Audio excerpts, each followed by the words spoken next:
लो, देख लो जनता कहां खड़ी है। आप सब के सब दोनों हाथ खड़े करके बताओ कि बोलो टेंशन करने का नहीं है। खटाना जी अभी टेंशन करने का नहीं है, खुल के काम करो 2 महीने और फिर जनता जिता के कांग्रेस पार्टी को भेजेगी। यहां से धन्यवाद करना चाहता हूं कि आज इस खूबसूरत मूर्ति का हम सब ने मिलकर अनावरण किया। खटाना जी क्या है, बहुत जल्दी घबरा जाते हैं। सही बोल रहा हूं ना मैं? तो मैंने कहा खटाना जी शांति रखो और डरो मत। उन्होंने कहा साहब बारिश हो गई, पानी पड़ गया, देरी हो रही है। तो मैंने कहा आप चिंता मत करो। फिर उन्होंने कहा साहब वो बीजेपी वाले कोई यात्रा निकाल रहे हैं, कोई मीटिंग कर रहे हैं, कोई हाथी पे आ रहा है, कोई घोड़े पे आ रहा है।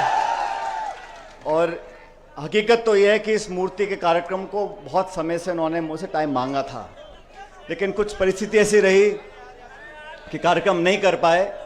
लेकिन फिर वो एक, आप जानते हो पुराने खटाना जी को मैं भी बहुत दिनों से देख रहा हूँ, तो बहुत टेंशन, मन में विचलन, ये हो जाएगा वो हो जाएगा, परिवर्तन यात्रा आ रही है, फलानी पार्टी आ रही है, ये हो रहा है वो हो रहा है। तो मैंने कहा सुनो खटाना जी, 100 सुनार की और 1 लोहार की। मैंने कहा आप चिंता मत करो, हम सब लोग आएंगे। और ये पुराना बहुत लंबे समय का कार्यक्रम होना था, लेकिन हर चीज का समय होता है।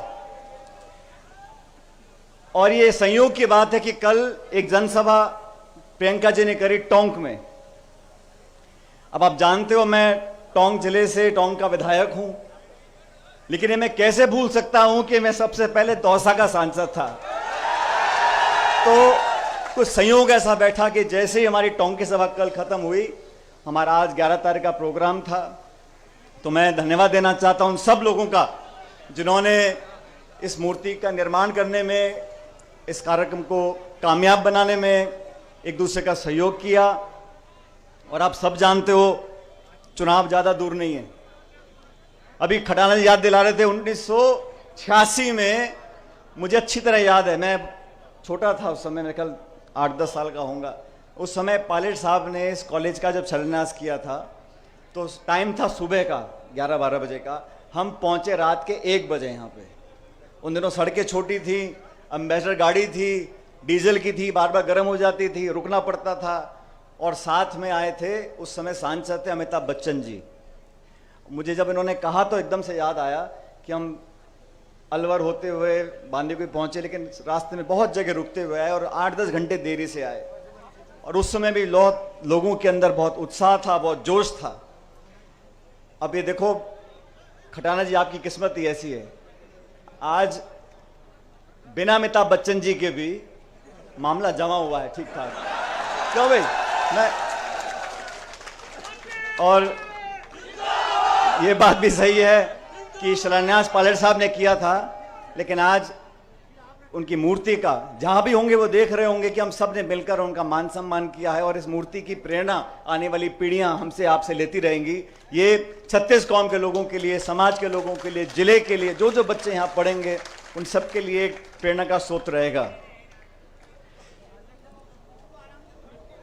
अब क्योंकि 2.5-3 महीने बाद चुनाव है और मेरे ख्याल 1 महीने में आचार संहिता लग जाएगी।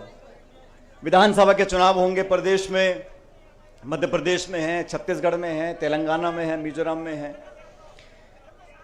और आप सब लोगों को निर्णय करना है कि किन लोगों को चुनकर हमने विधानसभा में भेजना है। और मुझे कहने में कोई संकोच नहीं है कि आपके विधायक खटाना जी ने जो दिन रात इस बांदीकुई विधानसभा क्षेत्र में संपर्क किया है, हफ्ते में 6-6, 7-7 दिन घूम घूम कर गांव ढाणी में एक दूसरे से लोगों को जोड़ा है और बिना भेदभाव के, बिना पक्षपात के लोगों को विकास का रास्ता दिखाया है। क्योंकि साथियों, जब पहला चुनाव यहां से कांग्रेस पार्टी ने लड़ाया था खटाना जी को, अपन कामयाब नहीं हो सके थे, लेकिन उसके बावजूद भी संगठन के माध्यम से लगातार इस क्षेत्र की सेवा करी। और जब आपने जिताकर भेजा तो विकास में, संपर्क में, प्यार में, मोहब्बत में, भाईचारे में, जोड़ने में, बिना भेदभाव के विकास कराने में इन्होंने कोई कमी छोड़ी नहीं है। इसलिए आप लोगों को तय करना है, और आपसे मतलब नौजवानों से, 36 कौम के लोगों से, सब लोगों से।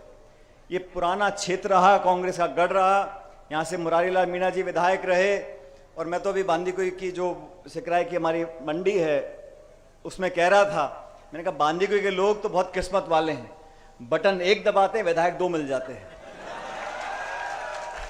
खटाना जी का भी, अब ये माने ना माने, मंत्री विधायक दौसा से हैं, लेकिन मन और मकान बांदीकुई में बना हुआ है। अभी मकान दिखा रहे थे मेरे को बाईं तरफ का जो बोर्ड लग रहा है। लेकिन आज मैं बहुत दिनों, ये बात सच है, बहुत दिनों के बाद बांदीकुई आने का मौका मिला। बहुत से ऐसे लोग जो पहले नौजवान थे, आज उनके बच्चे बड़े हो गए, जिनके थोड़े थोड़े बाल सफ़ेद थे आज पूरे धौले हो गए, पूरा सफ़ेद हो गए। और मैं रास्ते में आ रहा था, वो सीताराम शर्मा जी की हलवाई की दुकान है बाईं तरफ कोने पे।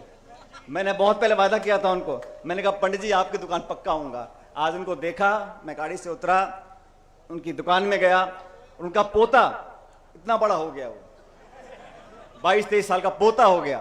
तो समय बहुत जल्दी बीतता है, लेकिन समय के बीतने का मतलब ये नहीं है कि हम आपसी संबंध खत्म कर दें। और संबंध साथियों बनाने से बनते हैं। चाहे घर का भी कोई सगा संबंधी हो, चाचा भतीजा, माई मासी, कोई भी हो, अगर आप संबंध नहीं बनाओगे, और संबंध बनते हैं 2 तरफ से, एक पक्ष जोड़, चाहे घर का भी कोई सगा संबंधी हो, चाचा भतीजा, माई मासी, कोई भी हो, अगर आप संबंध नहीं बनाओगे, और संबंध बनते हैं 2 तरफ से, एक पक्ष जोड़ लगाता रहे और दूसरा सुने ना, राम राम ना करे, मीठे से बात ना करे, संबंध बनते नहीं।